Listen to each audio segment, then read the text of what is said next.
si on fait le contraire, on va trop charger l'organe mécanique du camion. Parce que faire tourner une chose à sec, c'est beaucoup plus lourd que faire tourner une chose qui est déjà lubrifiée ou amalgamée avec l'eau. On passe à la sulfate.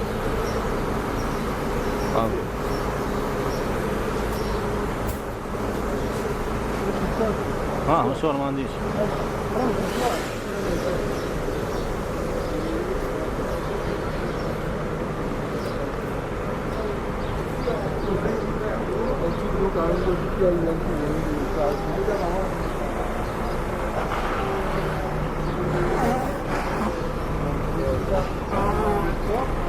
On la récupère, on la réutilise dans un pourcentage bas dans le béton. Surtout si on va faire béton non de structure, donc on peut donner de l'eau. Normalement, c'est de l'eau qui fait de la sédimentation parce qu'on ne la prend pas direct. On laisse qu'il sédimente la sable, tout le etc. Et après, on ça sert à absorber l'huile. Les deux salamis là-bas, ils sont faits pour l'huile. Parce que si là, la topie là-bas, elle se trouve comme ça va être construit. Et donc, l'huile et le béton sont des choses qui ne doivent pas être ensemble. Donc, là, quand on fait du matière, il absorbe pas l'eau, mais il absorbe l'huile. Comme les barrières quand il y a de versement de pétrole dans la mer. Et pour l'eau que vous utilisez ici, il y a une nappe d'eau que vous épuisez directement nous, ici, on utilise que l'eau de la sonnette. Ah, sonnette. 100% eau de la sonnette. Ah, d'accord. Et après, ça devient recyclé parce qu'on l'utilise pour laver. Il n'y a pas un puits que vous utilisez directement ou une nappe parce qu'ici, c'est une zone agricole. Ouais. Et donc, c'est pas facile d'avoir la permission et tout ça. On va être épuisé après. Voilà. Nous, on utilise 100% d'eau. Mais c'est coûteux quand même pour prendre de l'eau de la sonnette, ça va coûter plus que. Les factures moyennes par mois ici sont 3-4 000 dinars. Quand même. Il n'y a pas un tarif spécial pour ici. C'est 1 dinar 190, je crois, au mètre cube. Au mètre cube. Et apparemment, ils veulent l'augmenter parce que l'État tunisien, à tous les États, ils pensent comme ça. Si tu tires un mètre cube d'eau, ça veut dire que tu mets dans l'ONAS, dans l'assainissement, un mètre cube d'eau. Ah. Donc, tu payes l'eau, mais tu payes même les frais d'assainissement. Ça, pour nous, c'est pas valable. Pour nous, on le met dans le béton. Ouais. Donc, ça, c'est un débat qu'on va ouvrir. On rentre dans la cabine. المل تتعدى في شيء زي المل والجرافي والمنطقة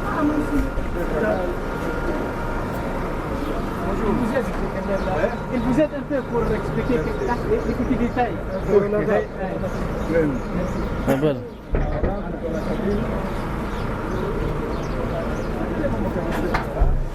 مرحبا بك. الله يبارك لك. ربنا نجاح. وذير كبيرة كلش فيها تو. راني قاعد نصور ما زلت تمشي كاميرا. على الفيسبوك. باهي ان شاء الله. ان شاء الله. فاهم خير نعم. ان شاء الله.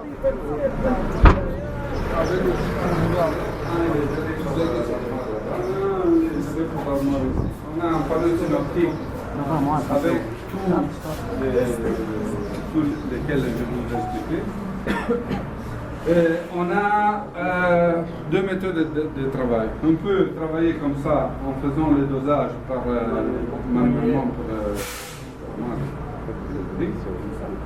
ou bien avec l'ordinateur. Comme je vous ai dit, on choisit la recette, on donne la quantité, on lance le commande. Et lui, il va doser tout ce qu'il faut. Ok. Ici, il y a une perte ou un décharge. Décharge de quoi? Un surpoids. Alors, s'il est le premier gâché, on n'a pas de problème parce que dans la deuxième ou troisième gâché, il va être corrigé. Il y a une correction automatique. La centrale va corriger le dosage pour le deuxième gâché. Vous travaillez sur la masse ou sur le volume? Pour le On dosage. travaille sur le volume. Sur le volume, comme mètre cube, après les formules, ils sont faits sur le poids. Ah, d'accord. La formulation, ils sont étudiés par rapport à la masse volumique. Masse volumique. Et on a des études qu'on fait chaque année. Et lui, il y a un laboratoire. Oui, c'est après M. Sofiane qui va expliquer. Donc, les calculs pour avoir que si on dit 1 mètre cube, donc ça veut dire 500 et quelques kilos de gravier, 400 kilos de gravier plus fin, 500 kilos de sable, 200 litres d'eau, on a exactement 1 mètre cube. D'accord. Et les paramètres qui travaillent ici, ils captent selon le volume ou la masse? Non, ils captent la masse. La masse, hein. On capte C'est automatiquement. parce que la formule, elle est faite par poids. Par poids, d'accord. Ok. Mais après, nous, là, on donne le mètre cube. Mètre Après, cube. lui, il se démerde à faire Ah, tous les d'accord. calculs et il divise les gâchets. Ah, c'est un programme directement qui donne les résultats.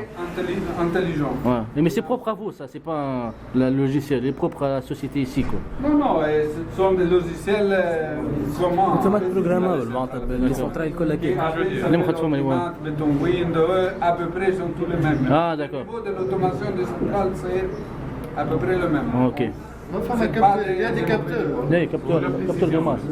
La précision, comme je vous ai dit, on a le range de la bascule. Et ici, on a vous voyez, ça c'est les agrégats. Enfin, ça, voilà. On a une précision de 20 kg. Ça veut dire que le saut, je ne peux pas avoir 11 kg. Ici, je vois au 0 au 20. Donc, si je suis à 11, il passe à 20. Pas ça Si va. je suis à Ah, 9, d'accord. il passe Ah, à c'est 2. par palier, quoi. Celui-là, il marche par 5. Donc, si j'ai 3, il affiche 5. 5. Si j'ai 2, il affiche 0. D'accord. Sur 2 tons et demi, c'est négligeable. Et comme je vous ai dit, si on est dans la première ou deuxième gâchette, sur la dernière gâchette, on a quelques problèmes. Mais normalement, si on a des surpesages comme ça, c'est le logiciel qui donne l'alarme. Ok. Il donne l'alarme, donc on va gérer d'une façon manuelle les défauts qu'il est arrivé. Si on a surdosé de 400 kg en gravier, normalement on ajoute un peu de sable, un peu de ciment, un peu d'eau pour que la quantité, au lieu d'être 10 mètres cubes, elle sera 10 mètres cubes et demi. Il faut faire toujours l'entretien des machines pour que les capteurs ils marchent très bien, parce que Bien sinon, sûr. pour la pollution. On a des capteurs, en italien ça s'appelle le cello di carico, en français j'ai oublié, D'accord. les capteurs comme ça. Chaque mois, je crois, on fait l'étalonnage. Ah, chaque mois. Monsieur Karim, c'est le chef central. Ça- Chaque mois, on fait l'étalonnage, donc on met des poids qu'on connaît exactement. Ah, c'est quoi les d'accord, poids. voilà, pour l'étalonnage. Ce sont les bastons que vous voyez là attachés. Donc on met 1000 kilos et on connaît que Connaît sont directement. exactement 1000 kilos. Et les agrégats, les ciments, ils doivent L'étalonnage, 1000 kilos. ça va, d'accord. Ouais. هذا الإيطالوناج تعمل بالبيلونسيير معناتها سي كاين سوسيتي كي هذوما البيلونشات Ah, اللي يبيعوا الماتريال On les fait une fois par année au niveau officiel, donc par bilançage, des trucs agréés par l'État. Et chaque mois, chaque 2 mois, on le fait Personnellement d'une ici, façon donc. Ah, antérieure. antérieure. On a notre poids ah d'accord, ok. et après on va faire le réglage qu'il faut. Côté sécurité ici, c'est quoi comme norme pour les. Sécurité dans quel niveau? Pour travailler sur les machines? Il n'y a pas des normes? Ah, là, là. Les normes, elles sont plutôt pour les chauffeurs de camions, Chauffeurs de les camions, ah. touristes qui sont reliés aux normes de sécurité du chantier. Du chantier. Ici, franchement, on n'a pas... Nous, on est presque tout protégé. Ah, vous n'allez pas utiliser directement, toucher les machines? Tout est fait là, quoi. Non. Voilà. Bien, les machines, il faut les toucher quand on va faire l'entretien. Entretien, d'accord. Mais l'entretien, on élève la clé de... Ah, ouais, voilà. Ah, et non, Vous allez partir pour la il est machine. bloqué. Combien ça coûte dans ce... Le central. Maintenant, en Italie, en Europe, tu trouves à tous les prix, ils te donnent comme ça. Ce sont des cadeaux parce que c'est la crise là-bas. Mais les coûts plus graves du central, la partie qui est plus lourde sont les topies et les pompes. Les pompes sont très chères. Si en central, on arrive à trouver pour 5 000 €. Une pompe 41 mètres, une pompe à béton 41 mètres, ça coûte 500 000 €. Et si on dépasse les 50 mètres de pompe, ça coûte des millions d'euros. Donc le coût réel, c'est plutôt les topies et les engins. Parce que franchement, c'est très facile. Ce sont 2 bascules et un contre-litre d'eau. Hein. C'est rien de tout. Contre-litre d'eau, il est fait avec une hélice par induction, il a un émoi qui tourne et chaque tour il est 1 litre. Donc ce ne sont pas des machines très Compliqué. complexes. Le travail il est fait ici quoi, pour le dosage et tout. Là. Sur l'ordinateur, on va imputer la recette. On dit que le béton B5, il est composé de X kilos de gravier 12 X kilos de gravier 8-12, X kilos de sable, Y kilos de ciment et n'importe quoi litre d'eau. Une fois qu'on a fait la formule, on lance la formule, celui qui... Et votre collègue, j'ai entendu parler là, depuis tout à l'heure, il a dit que vous travaillez sur la résistance, mais pas sur le dosage. On travaille sur la résistance parce que les bétons, c'est pas seulement le dosage de ciment. Ici, tout le monde il marche avec un dosage de 350. S'il veut un peu plus de résistance, il remonte à 400. Il n'y a pas une culture ici qui il tient compte du rapport E sur C. La résistance du béton, ce n'est pas le dosage. Le rapport E sur C, c'est beaucoup plus important que le dosage. Et ça, je peux réduire l'eau. 400 kg de ciment, si j'ai mis 200 litres d'eau, je suis à 0,5% de E sur C.